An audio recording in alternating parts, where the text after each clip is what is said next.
Bom dia, boa tarde, boa noite para você que é torcedora, para você que é torcedor do Santos Futebol Clube. Eu sou Anita Efraim, esse é o Alvinegras da Vila. Estou com a minha dupla, como sempre, Isabel Nascimento. Como você está, Isabel? E como estão seus dias sem um joguinho de futebol?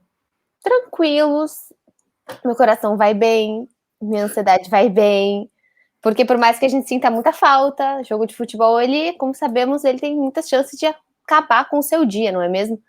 Então, acho que é importante, assim, é muita confusão que a gente tá vendo, né?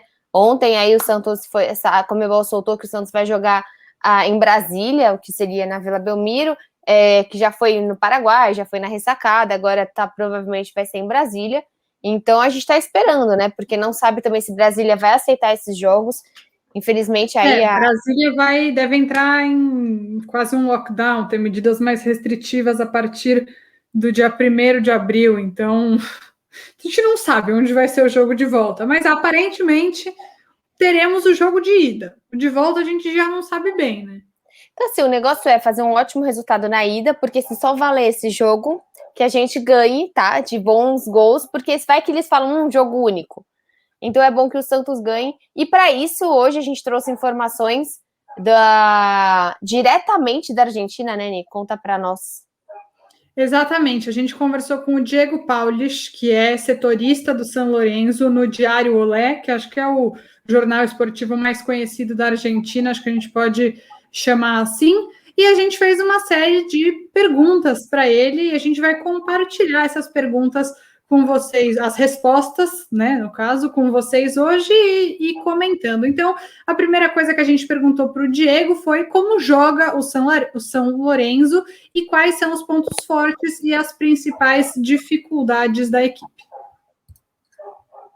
Bueno, el juego de San Lorenzo es difícil de describir, en primer lugar porque Diego Dabó, el entrenador, lleva apenas un par de meses, llegó hace muy poco tiempo y lleva pocos partidos también, creo que son 7 u 8 partidos. Ha cambiado mucho de nombres, ha cambiado de esquema también, entonces es difícil describir a San Lorenzo.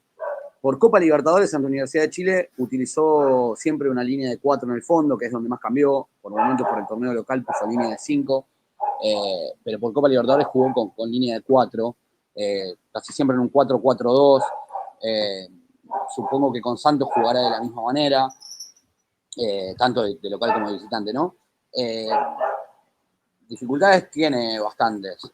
Lo que pasa es que, como te digo, hay como varios equipos de San Lorenzo, porque por ejemplo, el momento de Monetti en el arco no es bueno, le han hecho muchos goles, pero por Copa Libertadores se está atajando de Becky, que la verdad que está atajando bastante bien, que es un chico juvenil que estuvo a préstamo en Chile hace un tiempo. Entonces, es difícil encontrar los por y las contras. Le falta a San Lorenzo en el funcionamiento, sin dudas, no encuentra el equipo.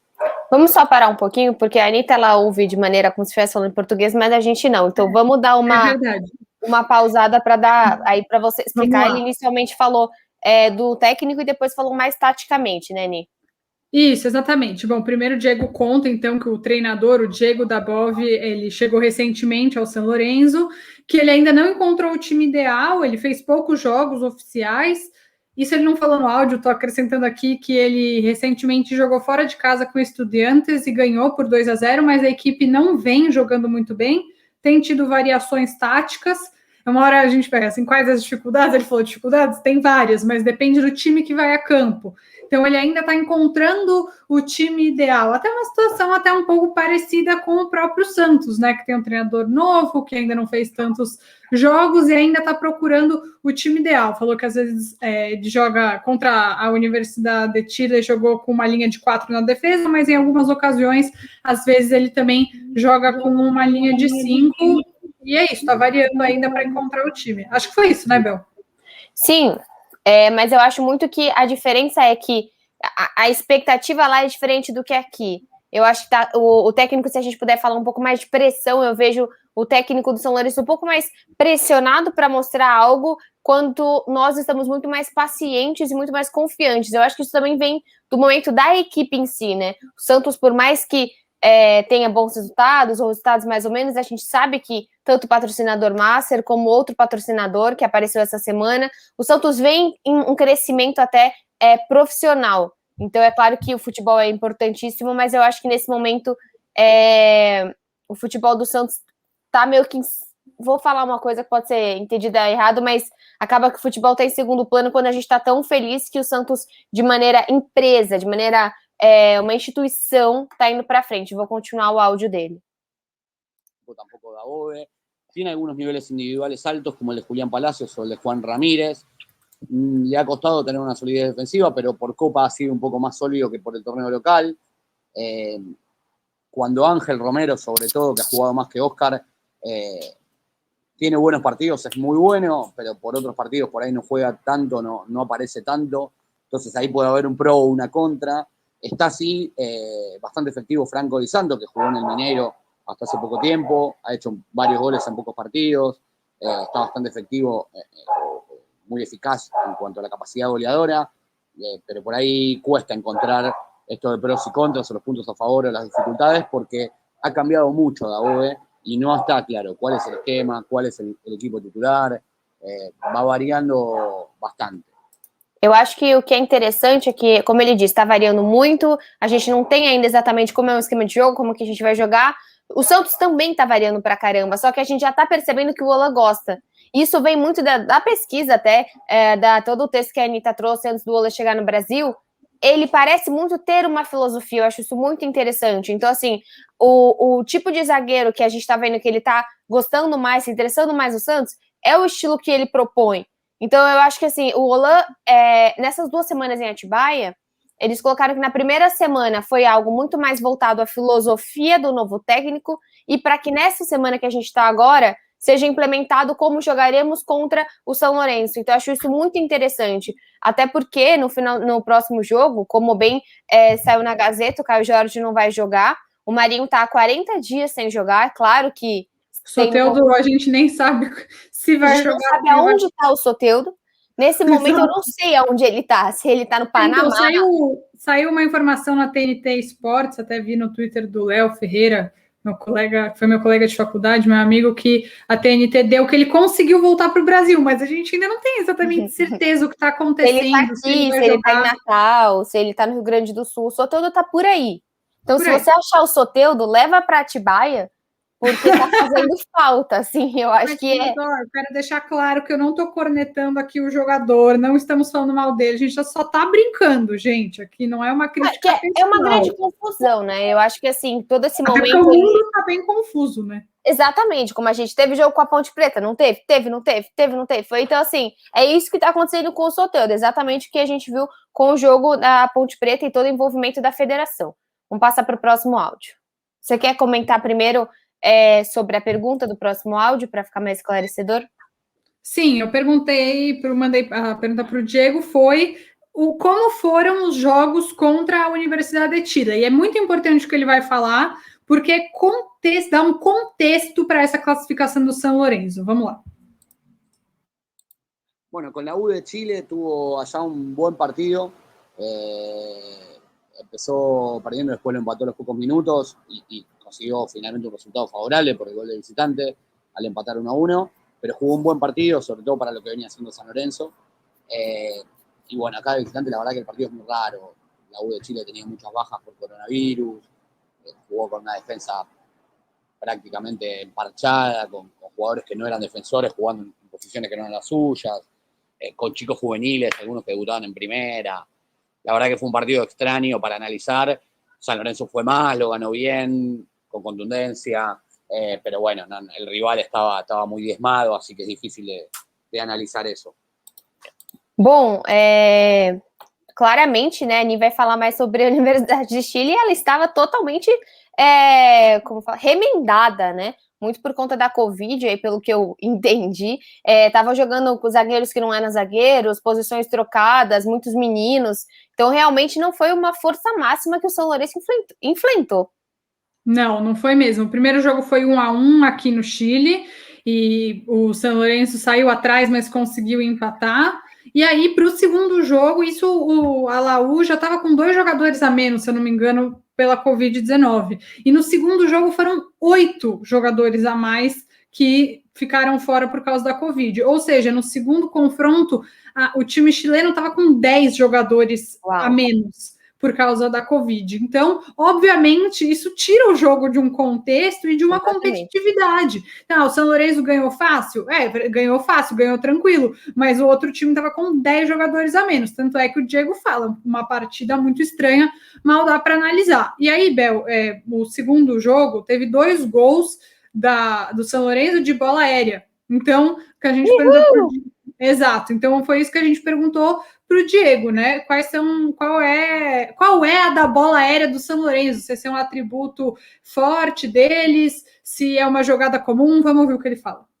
Mas a Anitta indicou que eles não façam, que o Santos tem uma defesa sólida, alta, e a indicação você não sabe, é maravilhosa, a bola aérea defensiva do Santos é tudo de bom, não joguem assim. Não joguem. Exato. Vamos lá. Sí, a ver, no sé, puede que sea uno de los fuertes la pelota parada, en San Lorenzo puede que lo sea, porque tiene buenos cabeceadores, Franco Di Santo tiene mucha altura y cabecea bien, ha convertido de cabeza, tiene buenos pateadores, con Gabriel Rojas, que ahora está desgarrado, hay que ver si llega al partido con Santos, y con los 2 Romero, cualquiera de ellos son buenos rematadores para la pelota parada, pero aparte de Di Santo tiene juego aéreo con Donati, tiene juego aéreo con Braguieri, con Gattoni. Los centrales por lo general son todos de ir bien por arriba, entonces si Santos tiene problemas en eso, puede ser que San Lorenzo tenga aí un arma importante. Bom, eu só ressalto que o São Lourenço tem uma arma importante, não gostei desse final, né? Ele cita o Franco Di Santo, que foi jogador do Atlético Mineiro, fala aí dos 2 irmãos Romero, eles 3 são bons na bola parada, e ele fala, bom... São bons em irritar também, hein? Pelo menos o Angel Romero não era a pessoa mais interessante quando jogava aqui no Corinthians. Lembrando, a gente fala do Copete, né? Mas o Romero, ele é o maior goleador estrangeiro, se eu não me engano, até um dos maiores goleadores da Arena Corinthians. Realmente teve uma passagem bem importante pelo Corinthians, sabe jogar contra o Santos, mas o Santos também conhece ele. Mas tenho certeza que ele vai encher os pacová, como diz minha irmã, dentro desse jogo. Com certeza, Bel. Se os 2 irmãos Romero jogarem, eu tenho certeza que vão dar trabalho para o Santos. Eles são, sim, destaques nesse time do São Lourenço.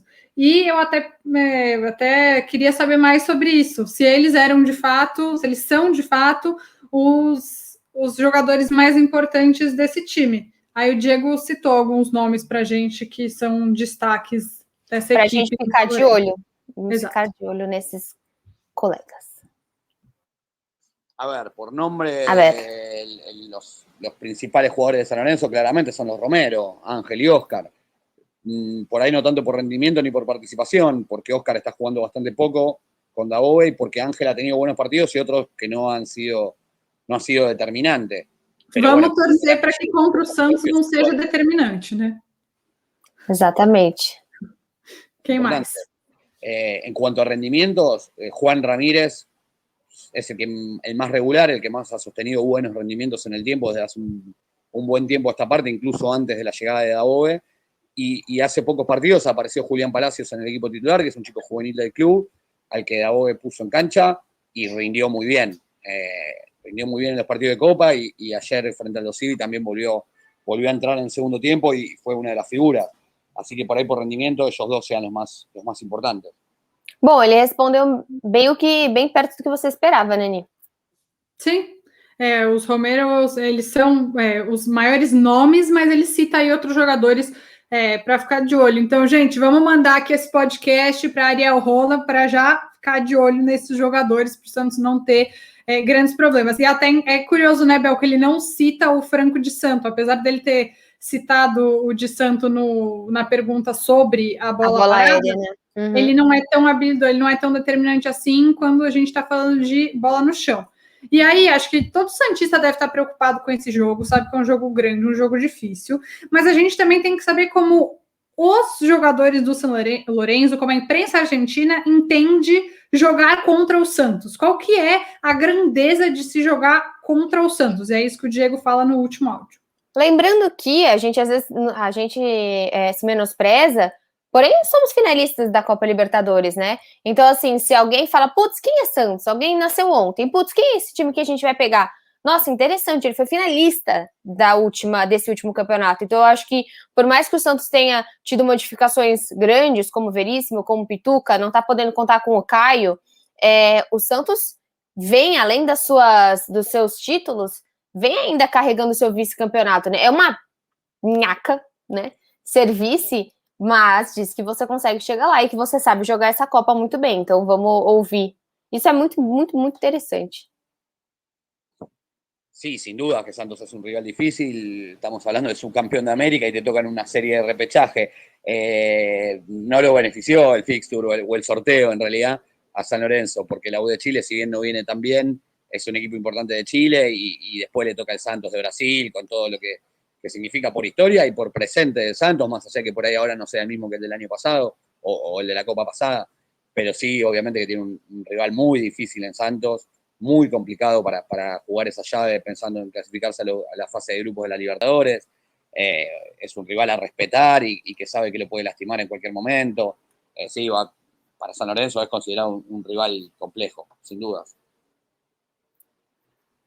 Foi isso que você falou antes, que ele ressalta a questão de ter tido bons resultados recentemente, de ser finalista da Libertadores, e mesmo com alterações, o São Lourenço se considerou muito, pelo menos o que ele diz, né, que o São Lourenço se entendeu como muito azarado no sorteio. Apesar muitas aspas aqui no que eu vou falar, pelo amor de Deus, a sorte da Universidade de Chile ter sido muito afetada pela Covid-19 no segundo jogo, o que sim acabou beneficiando o São Lourenço. Eles entendem que foi um rival difícil por ser um time grande do Chile, ainda pegando um time enorme do Brasil pela história e pelo presente. É até engraçado, né, que a gente vê a imprensa esportiva menosprezando tanto o Santos e a gente vai ouvir um jornalista de fora e parece que ele conhece mais a realidade do clube atualmente do que muito jornalista brasileiro. Mas eu acho que vai ser um confronto muito grande, sabe, Bel? Dois times que sabem se respeitar. E aí, aproveito já para introduzir o assunto do nosso treinador, Ariel Holan, que conhece muito bem o São Lourenço, né? Porque ele treinou durante bastante tempo o Independiente da Argentina, então deve conhecer muito bem essa equipe. Assim, óbvio, ele estava no Chile no último ano, mas tenho certeza que do jeito que ele estuda futebol e entende o ambiente do futebol argentino, isso também é bom para o Santos, né? Ah, sim, com certeza, ainda mais, isso começa pela língua, né? Eu lembro que quando a gente perdeu o Carlos Sanches em 2019, a gente sentiu muito o fato de não ter alguém que conseguisse falar mesmo, conseguisse se impor dentro de campo. Hoje, se eu não me engano... Não, eu digo em 2019, quando a gente estava com o Carlos Sanches, tá. Eu me confundi nas informações. Quando a gente saiu da Sul-Americana, a gente tinha o Carlos Sanches, e depois no ano seguinte a gente não tinha a Sul-Americana, e depois não teve o Carlos Sanches. Mas é isso, vocês entenderam. Entendi. Obrigada. O fato de a gente ter o Carlos Sanches de 2019 numa competição sul-americana é muito relevante. E hoje vai ser muito relevante ter o Ariel Holan. Porque a gente tem, por exemplo, o único estrangeiro no time do Santos que é titular, na minha cabeça agora, é o Soteldo. E o Soteldo não é o tipo de jogador capitão, ele não tem esse perfil de pegar para ele, de entender a situação. E se você coloca alguém que consegue minimamente se habituar com a língua, isso facilita demais. Então, assim, ter o Ariel Holan sabendo o que está acontecendo, conseguindo falar com a arbitragem, conseguindo falar também, eventualmente, numa... A Duda se mexeu pra caramba aqui, se quiser bater com ela. Aliás, gente, tá gordinha, hein? Foi se pesar ontem, engordou, tá numa dieta lascada aqui, coitadinha. É isso. Para quem não viu o tweet que eu fiz essa semana, a Bel chama as cachorras delas de as meninas. Vou passear com as meninas. Agora ela estava dando um update sobre a saúde das meninas. A saúde das futebol, não para o update das meninas.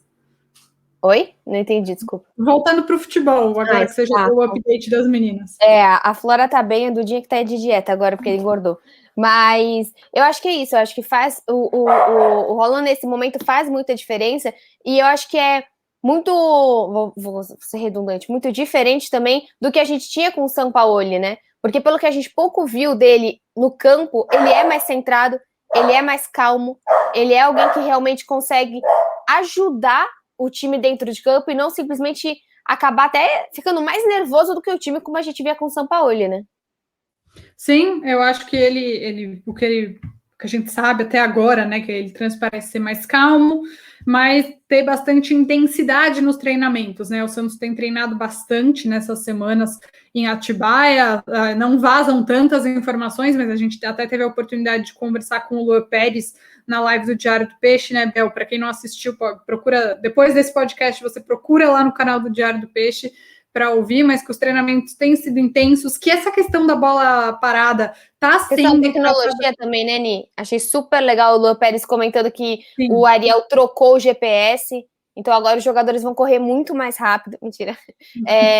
Então agora as funcionalidades, eu acho isso muito legal, porque fica claro, se alguém chegar e falar, meu, você não usa mais igual, ele vai responder para Isabel, você não usa o diacho do Lucas Lourenço, caramba, ele vai falar, então, nessa aqui, olhando pelo que a gente está vendo nos treinamentos, ele corre a essa velocidade, ele consegue se esforçar isso. Eu acho que você tem muito mais números para tudo. E tô achando muito bacana a questão dos relacionados, né? Hoje, o Roland, ele tem uma noção que ele queria transformar o time, o ideal seria em 30 atletas. Agora a gente tá vendo que vai ser em torno de 35, porque obviamente é muito difícil reduzir tanto o elenco.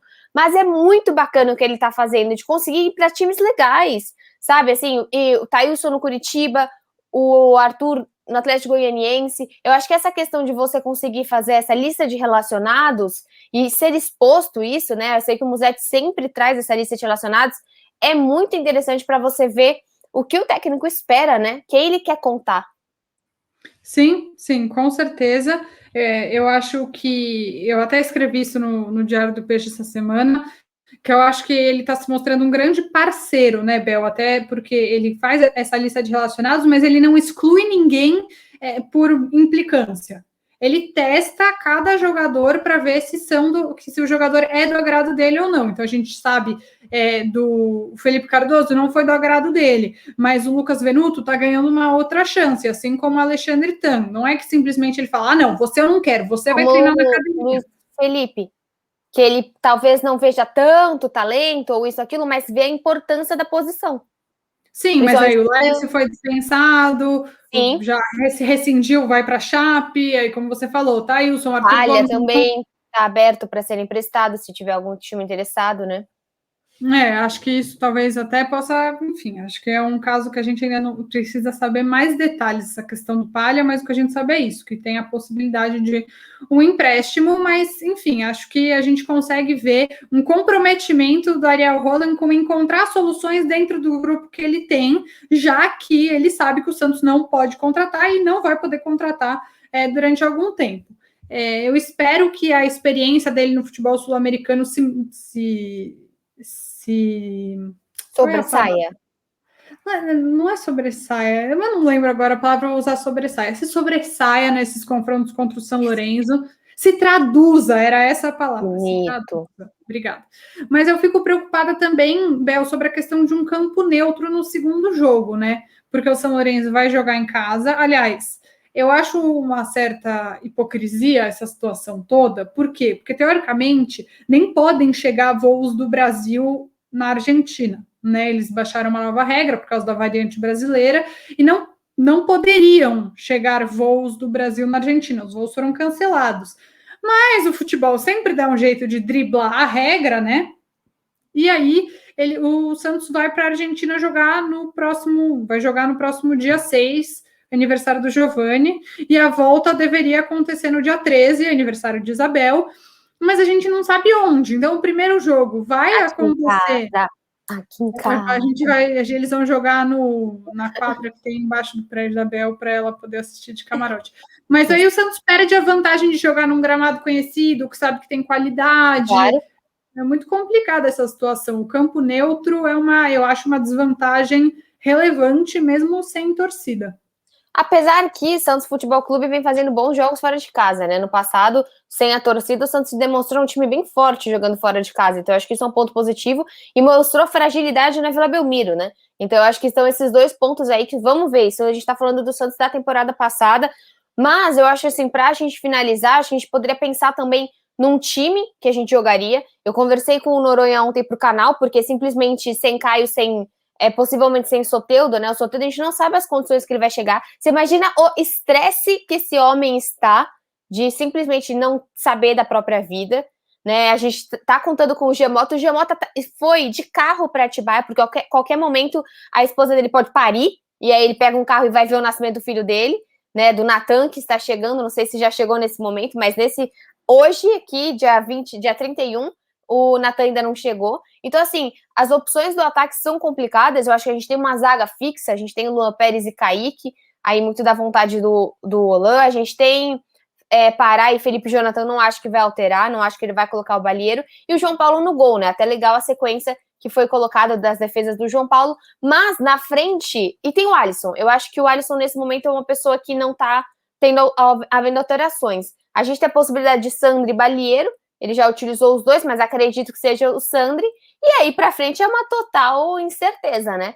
Porque a gente tem certeza que a gente vai ter João Paulo, Pará, Kaique, Luan Pérez e Felipe Jonathan, Alisson e Sandri. O que vem a partir daí é a dúvida.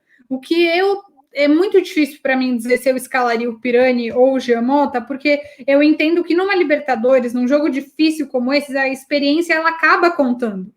É um time que já tem bastante meninos, mas eu acho que o time escalado seria Giamota, Marinho, Lucas Braga e Marcos Leonardo. Eu acho que esse seria o time. E você? Então, pelo que eu tô vendo, a ideia é mais jogar com o Marcos do que jogar com o Bruno, mas ele vai jogar com o Ângelo. Eu acho que o Ângelo entra nesse ataque com certeza. Então, assim, há opções do Ângelo jogar de meia. O Ângelo ele pode ou compor jogando de ponta pelo outro lado, pelos treinamentos, né, gente? A gente ainda não viu, mas o Ângelo até de zagueiro ele tá sendo colocado. Então, o Ângelo poderia jogar de ponta ou também de meia. Nós também não vimos. Mas a ideia aí, principalmente que os setoristas estão falando, é que vai jogar Marinho e Ângelo. Então eu acho que assim. Mas aí eu já não acho que a gente.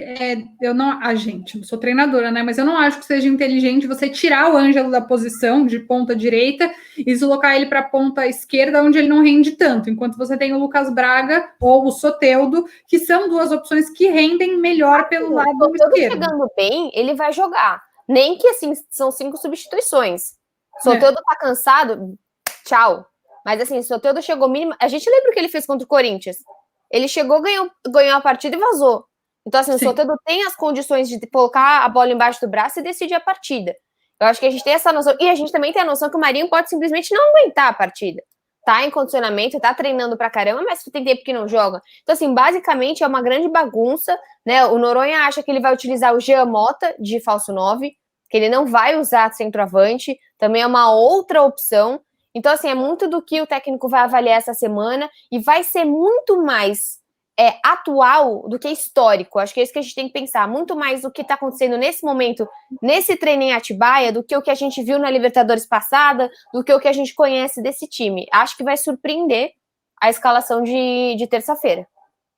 Bom, eu acho que ele já está mostrando isso, né? Que ele é um técnico que se pauta pelo que ele vê nos treinamentos e não tem esse apego o que aconteceu há 3 semanas. Não, eu vi isso e eu vou seguir o que eu estou vendo. Acho que isso é uma coisa que rapidamente deu para ver sobre o trabalho do Ariel Holan. Espero ser surpreendida positivamente pela escalação e, claro, também pelo resultado. Então, já que a gente está finalizando, vou aproveitar para agradecer mais uma vez o Diego Paulis, que é setorista do São Lourenço no Diário Olé, pela contribuição. Agora sabemos um pouco mais sobre o nosso adversário, que ainda está numa fase de construção, e aí a gente fica pensando também, né? O Santos todo esse tempo para treinar para o confronto e o São Lourenço jogando, meio que normalmente, digamos assim. Quem sai em vantagem? Quem tem mais ritmo de jogo ou quem teve mais tempo para treinar?